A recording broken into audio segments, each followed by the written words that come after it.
Frank Sepe for NPC News Online.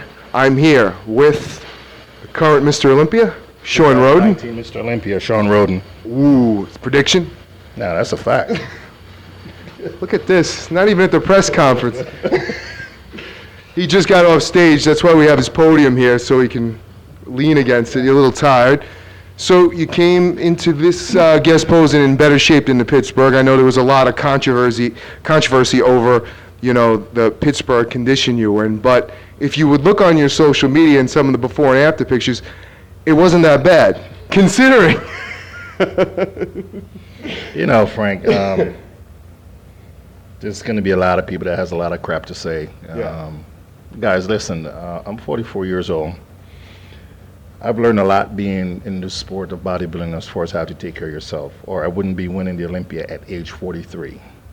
In probably the best shape that most people have seen on stage. I take time off to add some balance to my life. I do have a family. I do have a 3-year-old daughter. And every year after the Olympia, I take some time off. I do the necessary procedure. I get my blood work done twice before I get back on stage. And in order for me to be competitive, I am not one of these guys that keep an on switch all the time, being a bodybuilder. I know a lot of you guys might not like it, and I understand it. It's your opinion.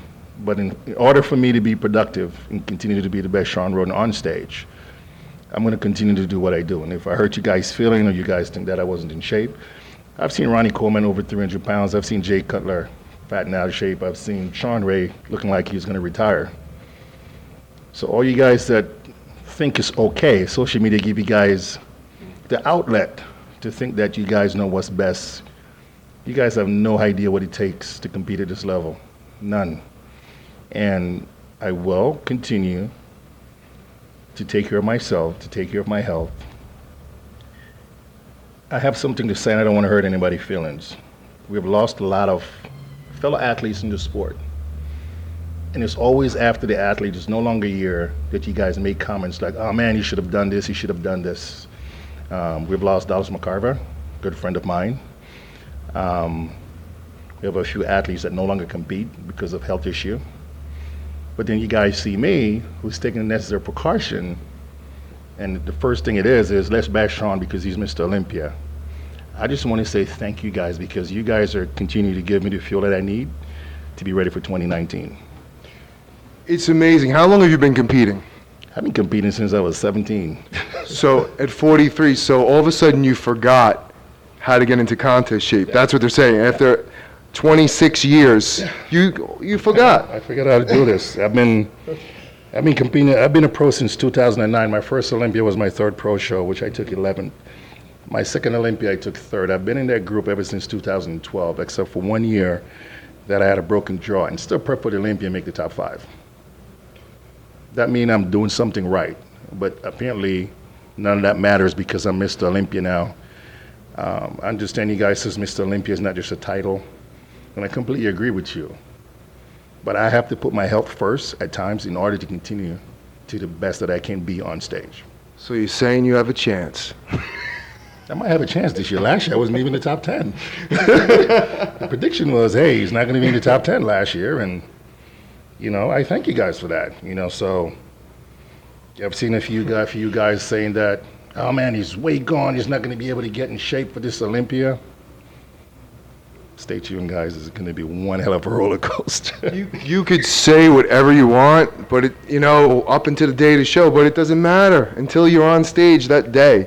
People talk the whole year. I'm going to do this. I'm going to do this. Look at when Phil was competing against Kai. It was just, Kai was the whole time, but Phil beat him every single time. So, listen, on that note, for all you guys that are talking trash about me, how many Mr. Olympia are there? Yeah, true. Yeah. So until you guys are able to walk in my shoes, size 11.5, and go through what I go through on a daily basis to prep myself to compete in the best league ever, IFBB Pro League, please continue to judge me in May and in September. All right, this year's Mr. Olympia, they made a couple announcements. Dan Solomon, they're really trying to make this a special, the best Mr. Olympia. You have Mark Wahlberg going. You know, you're not going in as an underdog now. Like you said, you were not even in the conversation. Now you're number one. Does it put added pressure on you? None. None at all?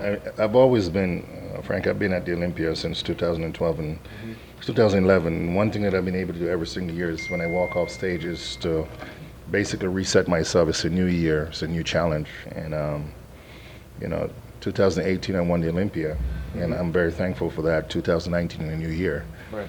Keeping that in mind, my goal is to go in and be the 2019 Mr. Olympia also. So I don't worry about what happened last year. That's over with, and that's behind me. I just need to focus on this year. I find it completely boring when people are like, well, how many, you got a carb up, you got a sodium load. Is your physique going to be any different than what we saw last year? You going to make certain improvements in your own mind, not what social media wants? I will make just a lot of improvement to make in my mind. There's always, people always ask me, are you going to work in this body part and that body part? No, I'm going to work in everything. It's the freaking Olympia. I've never been known for a guy with body parts, so I can't just focus on, hey, let me bring my calves up. Someone sent me a message on Instagram saying, if I bring my obliques up, I could beat Kai Green. Like, what does that mean? Probably the same person that saw the quarter turns in classic physique and said these guys don't know how to pose. So they didn't pose these quarter turns. Every year after the Olympia, I sit down with Chris Aceto, and we think about what can we do to be better. And Chris always say to me, Shawn, everything. Last year was a tough year for me because getting ready for I did the Olympia in 2017, prepping most of the time with a broken jaw, and then decided to jump into Arnold. And in February, I had to pull out with a bleeding ulcer and 7 blood transfusion. With that being said, I was February. I literally couldn't kickstart myself to get out of neutral to actually prep until the first week in July. Wow. A lot of people understand, like, when you sit in the hospital and they're telling you that your blood level is below 4, you put a lot of stuff into perspective, Especially when you have kids. Exactly. Yeah. You start thinking, why am I doing this? Why should I do this? And, I was talking to Marco earlier outside, and I was like, I was glad to see you back. And he was like, hey, Shawn, it was a struggle to be back. And, I was like, I understand. People don't understand, like, when you go through something very traumatic, it's hard. Like, I was walking my hallway late at night, looking out the window, questioning everything that I do as a professional bodybuilder. And, you start thinking about, man, I got a 3-year-old daughter, and, is the sacrifice worth it for what I'm trying to do? And, you're constantly fighting a battle with yourself. Like, do I really want to do this? As much as I wanted to be Mr. Olympia, my family and my health was first. And, Chris thank God I have a good coach. I was like, hey, take your time. And I lost that battle. I literally lost that battle, fighting with myself. And it wasn't until, literally the first week in July when I was like, okay, you know what? I'm not going to win this battle. I can't focus on, I'm training to be Mr. Olympia because I was never going to win that battle. So I told myself I didn't care if I was going to be Mr. Olympia. I was just going to go back in the gym and train.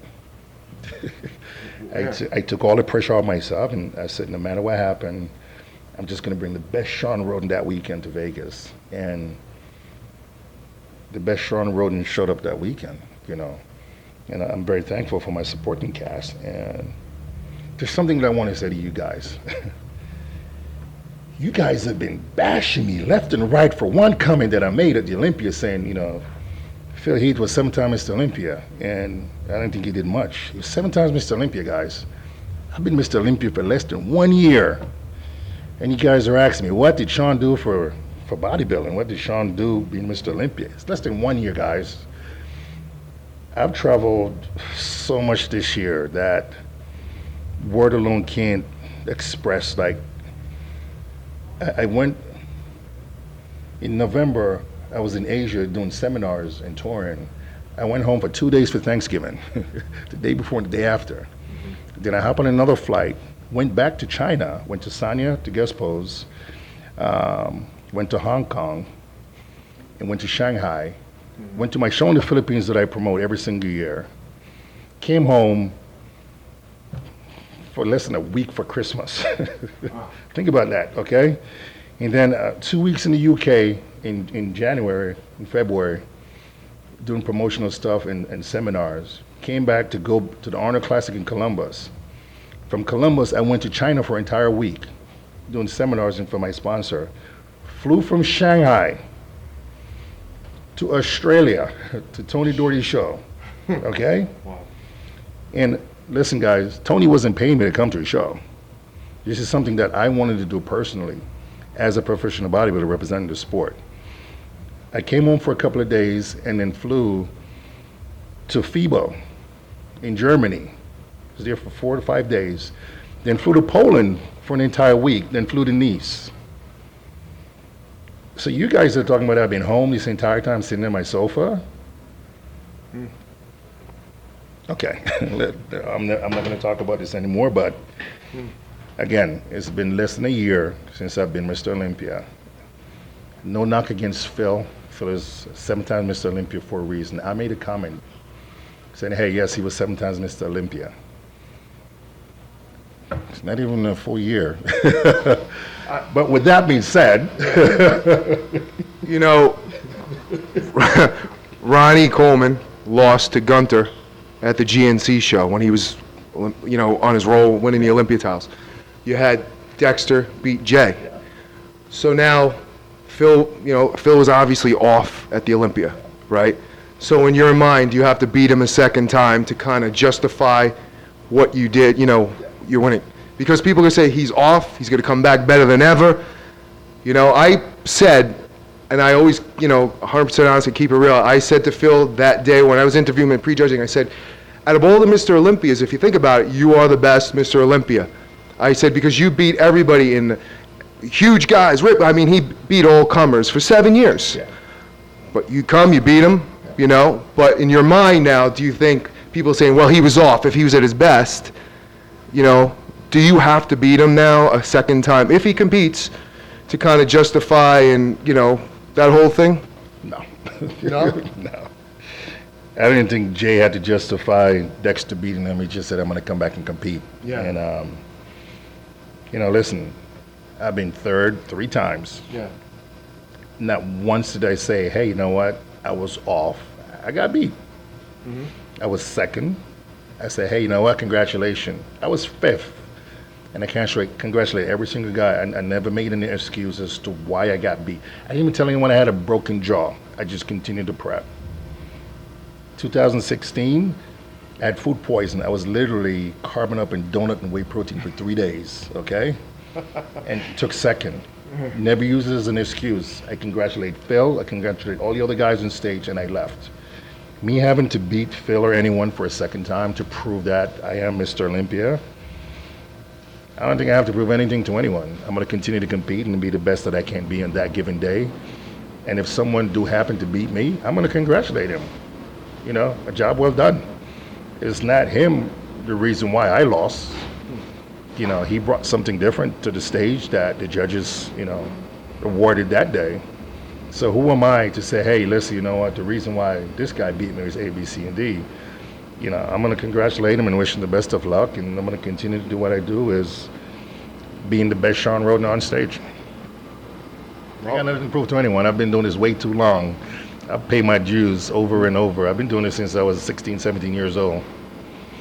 One of the few people, like you said, to reach the pinnacle. How many Mr. Olympias have there been, right? So looking back at the Olympia, training since you're 17, competing since you're 17. Did you have a favorite Mr. Olympia or a favorite bodybuilder? My favorite bodybuilder of all time, Mr. Flex Wheeler. I think that was the first physique that I saw competing. I was just like, man, I want to look like this guy. You know, and that was, you know, Flex competing like at 218, 220, you know, and I was just mesmerized, you know, because it's not too often that you see a physique that's looked like it was molded perfectly, perfectly shaped, and, you know, I've always wanted, you know, a physique like that. And I've admired Kevin Levrone for the longest time. You know, he's 30 minutes away from me, living in Maryland, the Maryland Muscle Machine. If you didn't know who he wasn't competing. And, you know, I had the honor, and this is something that I would cherish forever, And I signed with Ronnie Coleman for a year and had the privilege of traveling the world with Ronnie Coleman and train with Ronnie Coleman and spend a lot of late nights, talking to Ronnie, being in his house, training at his home gym. And I'm going to tell you guys, man, that experience motivated me more than anything else, because I remember training at Metroflex and Ronnie was retired. And I had to walk over to him and ask him, why was he doing this? No, seriously, because he was throwing up the 130s and the 140-pound dumbbells. This is in 2013. I'm like, why? And he goes, I don't know any better. But that inspired me so much to see someone that was no longer competing but still had the motivation and the drive to do something that he loved so much. And that was a big part of me understanding that it was going to take a lot more than just going to the gym and training to be Mr. Olympia. That entire year was a learning experience for me. And I admire guys like Jay Cutler because no one thought he was going to be where he's at, And of course, Mr. Vampire, Dexter Jackson. Just wish he would just quit, just give up. He looks better than ever. Dexter looks better than ever. Just guest posed at a show a couple of weeks ago. But there's been so many guys that, I felt as if that's, left that footpath for me to travel to be where I'm at today, and I'm very thankful for that. This was not done overnight, and, I hope, guys out there that are listening or, watching or trying to get into bodybuilding, learn the history of bodybuilding before, they go down this road, because there's so much to learn from the guys that were here before us. Yeah. But now Instagram give everyone the outlet to feel as if they know it all, especially guys that's just coming into bodybuilding that knew what bodybuilding was. Bodybuilding for me was great when you had to walk 10 blocks to buy a magazine to see what happened last month. I worked with Ronnie Coleman during the 90s for Metrics, late 90s, early 2000s, and when you saw at Club Metrics in Irvine, when you saw this guy pre-contest squatting 700 pounds, the guy was incredible, absolutely incredible. And Dorian Yates, I used to train with him 2 weeks before the Olympia at Bev Francis gym, and the guy's back and the strength and stuff, but like you said, the determination that they had, they were very diligent in everything that they did. And then you see some guys who are supposed to be Mr. Olympia, and they're just floating around the gym, talking, doing their thing, You can definitely see the dedication. Dorian was a family guy, did his thing, Ronnie too, but they were very diligent in their training, nutrition, and they both trained extremely heavy for their for bodybuilders. I miss those days, man. I miss the old days in bodybuilding. No, there was no Instagram. There was no Instagram. I loved it, and as a kid, coming up and watching bodybuilding, I think that was, for me, was a great experience. I know I'm 44, but for me back then, I was still a kid watching those guys because I was just getting into the sport and trying to understand, what was bodybuilding. The natural Ron Coleman from Jersey. For muscular development. Exactly. Yeah. The Tito Raymond, the Jose Raymond, Chris Faldo, the Marvin Ward. Skip LaCour, 215 pounds, Kai Green at Team Universe. That's right. The Derek Farnsworth, all those guys for me, inspired me along the way so much because, I wanted to be a bodybuilder. I wanted to be the best bodybuilder, but, I had to take stock and look around at all the guys that were around me doing the same thing that I was doing and understand why they were doing it and why they still do it. A lot of people just come into sport now, they have no idea. They want to be a bodybuilder. They have no idea why. No. Did you ever think, you just rattled off a whole bunch of history right there. You're the only one that got the title of Mr. Olympia. Did you ever think, watching all these people, that one day you would be on stage? Did you visualize it? Did you see it? No. Listen, man, I never thought I would be Mr. Olympia. I never thought I'd even be a pro bodybuilder. I remember when I was told I needed to do the North American that could be a pro. I asked why. What's that? I was like, because in my head, a pro bodybuilder was standing on stage at Arnold watching Ronnie Coleman with a vein this big in his bicep and in his thighs. I didn't have that. So they were like, hey, you can do the North American, you can be a pro. I was like, why? Because I was being realistic. I knew what a pro bodybuilder was, and I knew at that time that wasn't me. And I turned pro, I was like 212 pounds, 211 pounds. Think about that. And but being Mr. Olympia, I went to the Olympia the first time in 2011. I was excited. I was like, man, I'm sitting on the stage with all these, these great athletes, and thinking about all the greats that's been on the stages and competing in Mr. Olympia. But me being there wasn't about, hey, I'm going to win. It was a great experience, and I told everyone that ever qualified for the Olympia, don't pass up on an experience thinking, hey, I'm going to take a year off to get bigger and come back. You may never make it. And I mean, I stood backstage just shaking like a leaf, and I remember Jay Cutler coming up and handing me a glass of Gatorade, and I mean, to me, that was one of, the greatest moment for me. I was like, Jay Cutler just gave me his Gatorade. Like, what do I do? Like, do I drink it? But it was the whole experience. Trying to sabotage it? No, but, it was the whole experience of, you had the Olympia and Jay Cutler. I'm looking at Jay Cutler, Branch Warren, I'm looking at Dexter Jackson, Kai Green, Dennis Wolf, and it's like, why am I here? But the experience for me was great. And, me wanting to be Mr. Olympia didn't happen until 2012 when I met Jay Cutler, and he asked me if I wanted to be Mr. Olympia. And I didn't know what to say, because at the time there was no thought of being Mr. Olympia. I wanted to go back to the Olympia. I took 11th, and I was like, man, I wish I could make the top 10. And he was like, but he asked me about 4 times, and this voice, I almost heard my dad saying, do you want to be a Mr. Olympia? And I didn't have an answer.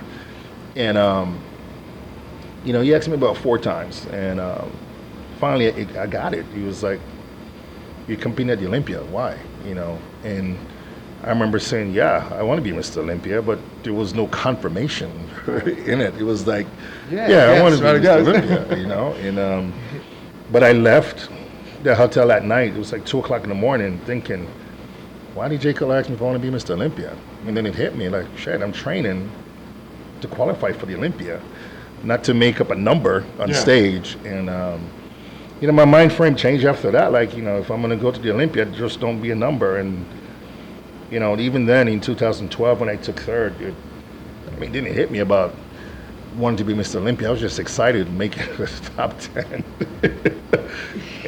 But over the years, you get motivated and inspired standing on stage with the greats, and you start asking yourself, if not me, then who? You're training just as hard as these guys, to be Mr. Olympia. No. And you have to put things in perspective, like the sacrifice, that you're making every single year to be on stage. Like, what's the sacrifice for? And you get inspired and you get motivated every year, and you get close and you get closer. And I remember Chris Cecchini, keep telling me I just need to be patient, and that's one thing I'm really good at. So I just remain patient and keep chipping away, hoping one day that listen, there've been how many? This is what, the 55 years since Olympia's been going, or 56? How many guys stood on stage at the Olympia and walked away not having that title? Yeah. So I've always told myself, like, listen, if it doesn't happen, it just wasn't in your card, but just keep showing up, being the best you every single year. So I never doubt myself, but at the same time, I wasn't one of these guys that was going to kill myself to get it. Because I know there's only been 13 guys up to that point. Right. And how many, hundreds of guys have stood on the stage every single year trying to be Mr. Olympian, and it never happened. Yeah. So for me, it was like just, I made a comment one day to someone. They put my picture up at Gold's Gym in Venice, and Rich said to me, man, how does it feel? I was like, man, I walk in this gym every year since 2012. And I looked up on that wall. I said, not because, hey, thinking my picture should be there, but I use it every year to reset myself by saying, there's only 13 guys on that wall. Yeah. And every year there's been over 20 guys at the Olympia. And if the Olympia has been 1,000 people. Think about it. How many guys have been on that stage? Quick math. Exactly. That never had the chance to say they're Mr. Olympia. There's only 13 guys on that wall. I was like, that's been my reset button every single year. Not to be discouraged, but hey, I still have another chance to get my picture on that wall. And every year that was my reset button. So, yeah, I never thought about being Mr. Olympia. I'm thankful that it happened, and hopefully I'm leaving a legacy behind for someone else to follow in my footprint and be inspired and motivated to one day want to be a professional bodybuilder and step on the stage at the Olympia and compete in the Mr. Olympia, and hopefully one day become number 15, 16, 17, 18, 19, or 20. So now, as Mr. Olympia, think about all the people that are looking at you now that, you know, that you're inspiring them. You know, like you were just talking about all the history of bodybuilding, all the people that inspired you. Does it resonate with you now that how, you know, you're the guy they're looking at now? This is the... Are you going to say you're not a role model? No, this is Frank. It's crazy because, you know, I'm waiting for this knockout punch that I'm Mr. Olympia. I'm like waiting, like everybody goes, how does it feel? I'm like, I gotta go train. You know, I've never been that guy that stuff get to my head. You know, whether it was my first pro win. I remember sitting in my room in Tampa, and my brothers were jumping up. Oh, we did it! We going to the Olympia. And Chris Aceto walked in, and they're like, "Oh, we should go out and celebrate." And I looked at Chris and said, "I need to be better in 6 days." Because I was doing Dallas, and everybody was like, "What? Seriously?" I'm like, "Yeah, I need to be better in 6 days." 2 o'clock in the morning, I was in the treadmill.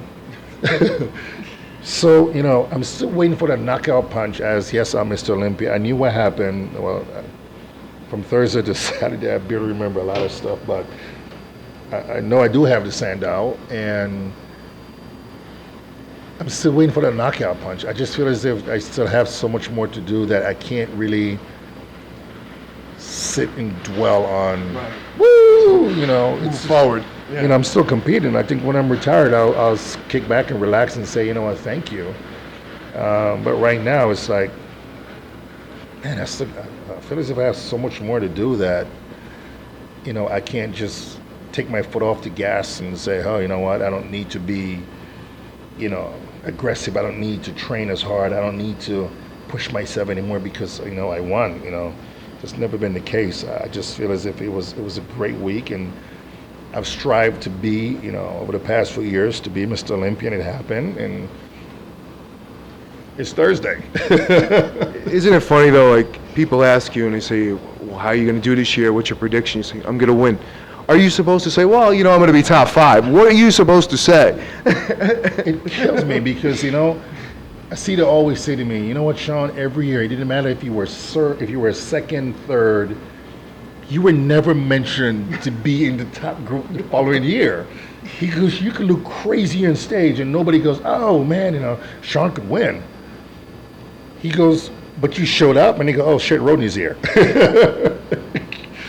So I never let that little stuff bother me, you know. So when someone say, how do you think you're gonna do this year? I'm like, for that particular weekend, I trained to win. Yeah. And I said it at the press conference, if I was training to be number 2, I should stay home. Because that means I didn't train hard enough. I didn't believe in myself enough. I strongly believe that someone else was going to win. Mm-hmm. So the entire time, I wasn't training to the best of my ability because I knew I was only going to be second place.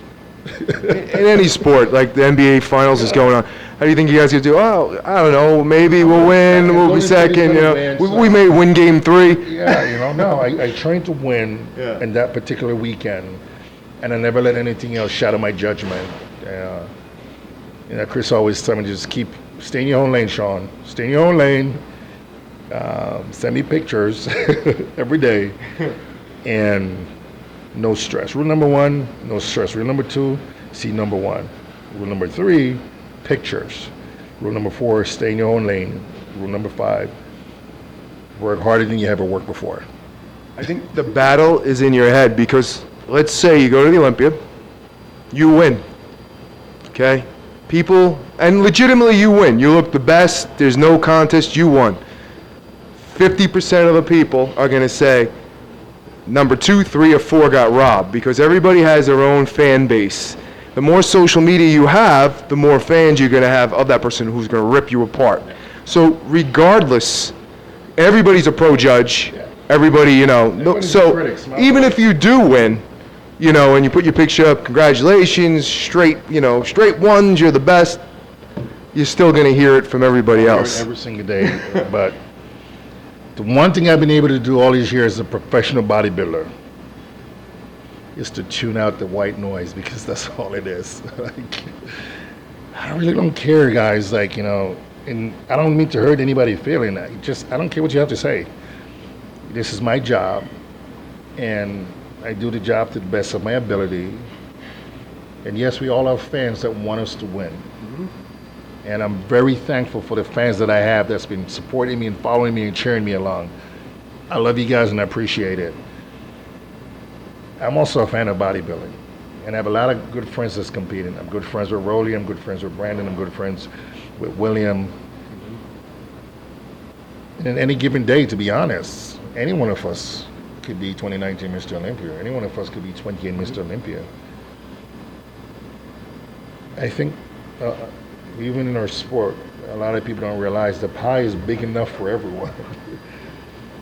But everybody just sometimes forget, you know, we would rather trample over each other, cut each other off from the knee, instead of congratulate and uplift everyone so that the sport could be better. And I think that's what we forget. I mean, when I say I love the old days, because you know what? I see Ronnie competing with Jay, and they go out on the stage and they compete, but they were also friends. Yeah. I remember looking at the magazine and seeing, you know, Flex and Camille and Rico McClinton and all these guys, Paul Dillett and all these guys at Gold's Gym and Venice training. That's right. And I was like, man, I love that brotherhood, like, you know. Yeah. And that was one of the reasons why I moved to, you know, out to LA, because I remember all those magazines that I looked through and see those guys, and they were all training at the same time and sitting around afterwards or hanging out at the firehouse, and I'm like, man, that is so awesome, you know. Yeah. And now it's like every man for himself. It's like, you know, kill or be killed. You know, like, no, like, dude, like, at the end of the day, we all can uplift each other to make it better, make the sport so much better for us that people on the outside that want to be like us, that want to be a part of the sport, want to come and compete, and that think, man, I don't want to be a part of this. We only make up, what, less than 1% of the population as bodybuilders? And sometimes we gossip like, I'm gonna save that for another day. They have the People's Champ Award at the Olympia, Yeah. right? So the only thing that matters that day is what the judges say. IFBB Pro League judges, what they say who wins, they win. You know, that's what's great about bodybuilding. You know, people can have their own opinion, they have their own fans, whatever it may be. You know what I mean? Everybody has his own fans. I've been fifth, I've been second, I've been third. And I always thank the judges for a great job, because at the end of the day, I'm like, hey, I brought the best Shawn Rhoden that I could have brought that day.